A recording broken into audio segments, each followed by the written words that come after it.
warahmatullahi wabarakatuh. Waalaikumsalam warahmatullahi wabarakatuh.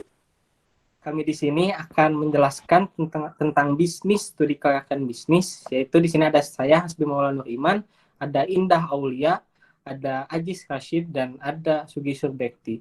Yang pertama presentasi adalah saya.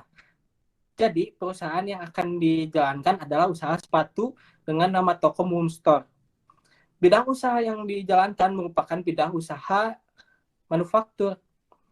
Karena jenis usaha yang dijalankan yaitu menjual sepatu-sepatu dan ada sedikit kaos kaki. Sifat usaha pada Moonstore yaitu followers. Karena toko saya sendiri menjadi reseller yang diambil langsung dari pabrik-pabrik sepatu. Moonstore merupakan usaha yang menawarkan sepatu-sepatu atau kaos kaki yang terletak di Jalan Karangpawitan, Garut. Manfaat usaha toko Moonstore yaitu memiliki harga yang murah karena saya mengambil langsung dari pabrik sehingga konsumen tergiur oleh harga yang sangat murah, tetapi kualitas pun dinomorsatukan, tidak kalah saing dengan toko-toko lain. Toko Moonstore jika dilihat dari sisi produsen yaitu pasar persaingan sempurna, karena toko sepatu di Kota Garut cukup banyak dan pesaingnya juga tidak terlihat. Bahkan bisa dibilang pesaing toko sepatu di Garut tidak terlihat yang mencolok. Maksudnya sepatu-sepatu yang dijual itu secara online tapi berada di Garut. Toko Moonstore jika dilihat dari sisi konsumen yaitu pasar konsumen, karena yang dijual dari Moonstore yaitu penjualan yang dimana konsumen bisa langsung merasakan terhadap stok sepatu yang telah diberikan dan barang yang telah dibeli. Maksudnya itu bisa datang ke toko atau bisa memesan secara online. Toko ini dapat diterima oleh semua kalangan masyarakat karena masyarakat sudah tidak ragu dengan berdirinya toko baru yang dimana kebutuhan harga dan produk memang dibutuhkan. Harga yang diberikan setiap sepatu sangat terjangkau oleh masyarakat, kalangan masyarakat. Harganya itu sangat murah.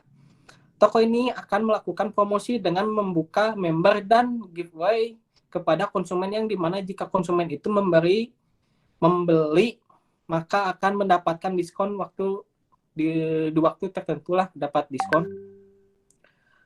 Jadi di sini dari aspek pasar dan penawaran usaha yang dapat melakukan segmentasi target dan posisi produk perusahaan yang akan dibuat. Perusahaan juga memenuhi bauran pemasaran yaitu produk, harga, tempat, dan promosi. Sehingga berdasarkan aspek ini, bisnis sangat layak untuk didirikan. Dari aspek teknis dan teknologi, usaha ini memberikan pelayanan yang baik. Dan aspek manajemen menggunakan berbentuk organisasi garis, yaitu bentuk organisasi yang menghubungkan langsung antara atasan dan bawahan. Sehingga berdasarkan aspek ini, bisnis layak untuk didirikan. Sumber daya manusia dalam aspek SDM dapat dipenuhi secara dengan kebutuhan kerja. Sehingga pada aspek ini, bisnis layak untuk didirikan. Dan yang terakhir adalah dari aspek keuangan, perhitungan PBB perusahaan sudah dapat memenuhi dan IRR perusahaan tidak dapat melebihi persentase nilai pinjaman modal. Sehingga berdasarkan aspek ini dapat dikatakan layak karena perusahaan yang akan didirikan tidak menimbulkan dampak lingkungan yang serius. Maka berdasarkan penelitian dari semua aspek dapat disimpulkan bahwa usaha Moonstore ini layak untuk didirikan. Di sini ada yang ingin ditanyakan? Usaha tersebut layak untuk diteruskan? Langsung saja ya izin jawab. Di sini sudah tertera izin layak karena dari aspek pasar, dari aspek teknis dan teknologi, dari aspek manajemen, dari aspek sumber daya, dan yang terakhir itu dari aspek keuangan, itu sudah diteliti di studi kelayakan bisnis, yang artinya perusahaan saya ini layak untuk didirikan. Sudah puas, Pi? Oh iya, sudah kita. Terima kasih. Sama-sama. Selanjutnya, satu lagi. Saya ingin bertanya. Ya, boleh, Ajis. Dari aspek keuangan, apakah sudah memenuhi persentase yang ingin diinginkan atau belum? Izin jawab ya. Ini bisa dilihat dari analisis payback periode. Dari aspek periode apa yang bisa disebut PBP, di sini itu bisnisnya layak untuk, maksudnya bisnisnya layak karena PBB-nya berumur pendek dari untuk investasi. Terus dari IRR-nya itu sebesar 16%, artinya bisnis layak untuk dijalankan karena memiliki target pengambilan bunga yang lebih besar. Saja dilanjutkan presentasinya oleh Ajis. Silakan Ajis. Assalamualaikum warahmatullahi wabarakatuh. Waalaikumsalam warahmatullahi wabarakatuh. Saya akan menjelaskan hasil studi kelayakan bisnis, yaitu dengan nama usaha yang akan dijalankan adalah Arion Coffee. Berdasarkan penelitian dari semua aspek, dapat disimpulkan bahwa usaha coffee shop ini layak untuk didirikan. Terima kasih. Silahkan yang ingin ditanyakan kepada Ajis. Ya, silakan Indah. Aji, saya ingin bertanya, tolong jelaskan rencana anggaran dan prospek dari bisnis yang akan dijalankan. Terima kasih. Langsung jawab saja Ajis. Untuk rencana anggaran dari bisnis ini yaitu sebesar 800 juta rupiah, di mana terdiri dari beberapa mesin yang akan digunakan, mulai dari mesin espresso, mesin penggiling kopi, peralatan untuk memanggang, kulkas, maupun peralatan lainnya. Yaitu bisnis kopi akan menghasilkan laba sebesar 17 juta rupiah, sedangkan pada tahun 2022 bisnis ini akan meraih laba sebesar 22 juta rupiah, dan untuk 2023 bisnis ini akan menghasilkan laba sebesar 23 juta rupiah. Bisa dimengerti?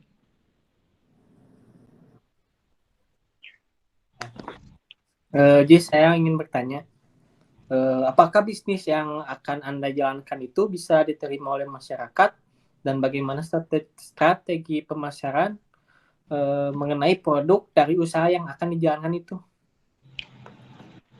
Izin menjawab ya. Untuk bisnis dari coffee shop ini tentu saja akan diterima oleh masyarakat, terutama di kalangan anak muda. Bisnis ini akan diterima oleh masyarakat dengan baik. Dan untuk strategi pemasarannya yaitu mengutamakan kualitas produk, mengutamakan kepuasan pelanggan, dan juga menargetkan bisnis ini kepada tentunya terutama kepada kalangan anak muda, karena mereka sangat menyukai tempat-tempat coffee shop, karena untuk sekedar nongkrong maupun membicarakan hal-hal yang mereka inginkan. Terima kasih. Warahmatullahi wabarakatuh. Waalaikumsalam warahmatullahi wabarakatuh. Di sini saya akan mempresentasikan tentang bisnis tentang bola sari, itu usaha saya. Jenis nama usahanya yaitu bola sari, sama jenis usaha adalah manufaktur, usahanya followers, dan aspek pasarnya berbentuk dari sisi pasar produsen berdasarkan bentuk pasar yang dari usaha ini termasuk ke dalam proses persaingan, dan bentuk lainnya seperti konsumen. Dan misalkan konsumen, pasar yang dari sisi konsumen usaha ini termasuk dalam pasar konsumen karena produk yang langsung dijual oleh konsumen tersebut. Analisis pesaingnya yaitu dengan mendedikasikan pesaing, menentukan sasaran pesaing, dan menilai kekuatan kelemahan pesaing. Sifat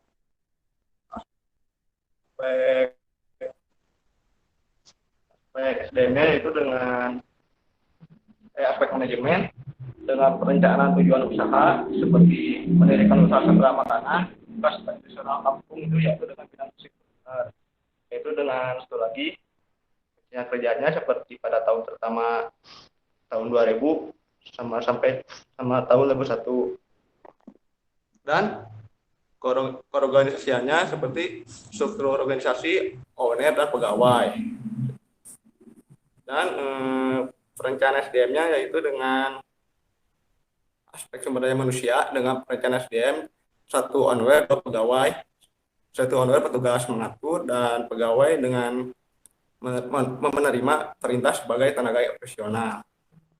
Dan aspek selanjutnya yaitu dengan aspek lingkungan hidup, yaitu dengan aspek dampak positif seperti lingkungan adalah usaha menghasilkan limbah, dan negatifnya yaitu dengan proses produk belum dibuang tempat yang seharusnya masih mengalir ke kadang terpinggir-pinggir seperti sungai gitulah dengan cara dikubur.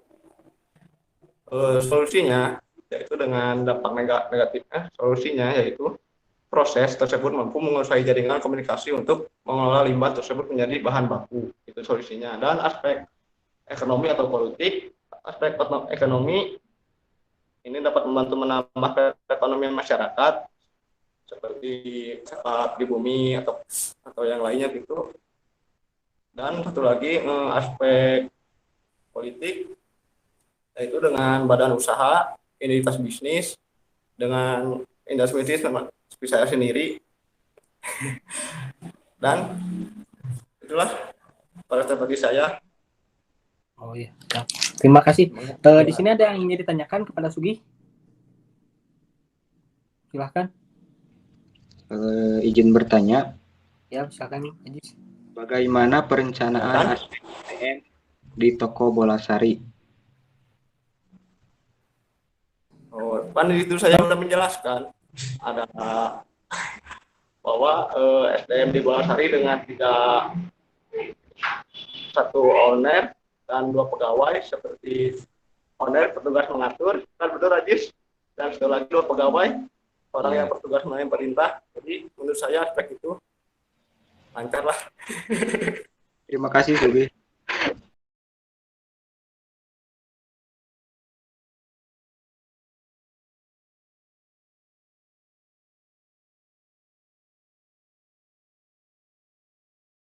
Oh iya, Indah, boleh.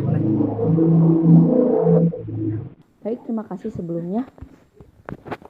Baik, saya akan bertanya kepada Sugi. Bagaimana target pasar Bola Sari? Tolong ulangi lagi, tidak jelas.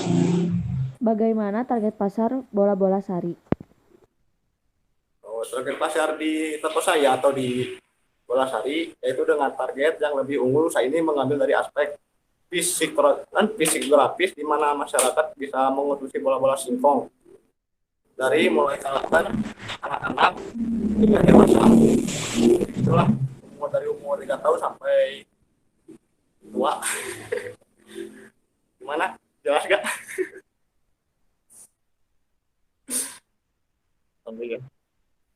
Terima kasih. Di sini presentasi terakhir yaitu oleh Indah. Silakan Indah, langsung saja presentasi. Baik, sebelumnya terima kasih. Perkenalkan, nama saya Inoldia Nulayati. Di sini saya akan menjelaskan sedikit usaha Mantra Kanti. Di mana usaha Mantra Kanti ini merupakan perusahaan di bidang kerajinan tangan. Mantra Kanti ini mempunyai dua konsonan yaitu mantra dan kanti. Di mana mantra ini berasal dari bahasa Indonesia. Aspek psikografisnya memiliki produk yang beragam. Aspek perilakunya, usaha Mantra Kanti ini digandrungi oleh berbagai kalangan. Bauran pemasaran yaitu yang pertama ada produk, harga, promosi, tempat. Yang pertama produk. Produk yang dipakai Mantra Kanti ini akan memiliki berbagai macam tema yang lebih natural dan instagramable. Dengan harga setelah dianalisis yang ditawarkan oleh Mantra Kanti ini sebesar Rp65.900. Pengawasan kualitas produk yang pertama perencanaan kualitas, kedua pengendalian kualitas, tiga perbaikan kualitas. Dengan itu, dalam aspek pasar dan pemasaran, Mantra Kanti ini memiliki progres dalam penjualan yang dilihat dari peningkatan secara terus-menerus yang akhirnya akan berdampak baik bagi perusahaan. Selain itu, perusahaan Mantra Kanti ini melakukan segmentasi, target, dan posisi produk yang akan dibuat lebih baik. Selanjutnya, dalam aspek teknis dan teknologi, usaha ini memberikan pelayanan yang baik dan walaupun menggunakan teknologi yang sederhana, namun yang dapat dihasilkan Mantra Kanti ini sangat baik sehingga pada aspek ini bisnis layak dijalankan. Selanjutnya, dalam aspek manajemen usaha Mantra Kanti ini memiliki tujuan, perencanaan, serta pengorganisasian yang terorganisasi dengan baik sehingga usaha ini dapat berjalan dengan lancar. Kebutuhan sumber daya terpenuhi dari mulai perencanaan SDM, rekrutmen, seleksi, dan orientasi sehingga pemberian kompensasi yang sesuai sehingga pada aspek ini dinyatakan layak. Dalam aspek keuangan mengenai perhitungan PBP, usaha Mantra Kanti ini dikatakan layak karena umur pengembalian modal lebih cepat daripada umur investasi, begitu juga dengan IRR. Tingkat pengembalian bunga lebih besar dengan tingkat bunga pinjaman. Mengenai aspek lingkungan hidup, ekonomi, sosial, dan yuridis, perusahaan Mantra Kanti ini tidak memiliki dampak yang amat serius pada lingkungan dan juga perusahaan Mantra Kanti ini membuka lapangannya pekerjaan untuk masyarakat sekitar berkontribusi dalam bidang ekonomi dan sosial sehingga masyarakat akan mendapatkan pendapatan. Baik, untuk keseluruhan dapat ditarik kesimpulan bahwa perusahaan Mantra Kanti ini layak untuk dijalankan karena sudah memenuhi standar kualifikasi kelayakan lingkungan. Ada dampak positifnya, ada dampak negatif dan solusinya. Yang positifnya semakin banyak kreasi frame, semakin teredukasi untuk mendekor rumah sendiri, estetika dekorasi ruangan, suasana yang baru. Dampak negatifnya dengan adanya produk dari kayu, maka akan melakukan penebangan pohon. Ada solusinya yaitu untuk mengurangi dampak menebang pohon sembarangan, ada solusi dengan logging selektif. Menebang kayu yang mudah untuk direhabilitasi namun yang berkualitas. Aspek ekonominya dapat meningkatkan perekonomian dan membantu jiwa kewirausahaan di sekitar lingkungan. Aspek lingkungannya, lingkungan ini dapat membantu dalam pemenuhan kebutuhan masyarakat atau bermotivasi masyarakat agar lebih kreatif dan memanfaatkan SDM. Aspek politiknya berhubungan dengan peran pemerintah dari perizinan berdirinya perusahaan Mantra Kanti ini. Langsung saja ke pertanyaan. Saya ingin bertanya,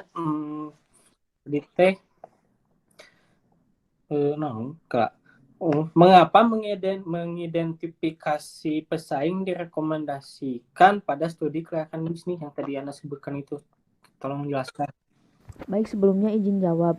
Mantra Kanti ini menargetkan pada aspek demografis di mana karena Mantra Kanti ini memiliki sasaran terhadap semua kalangan masyarakat dan tidak bergantung kepada siapapun.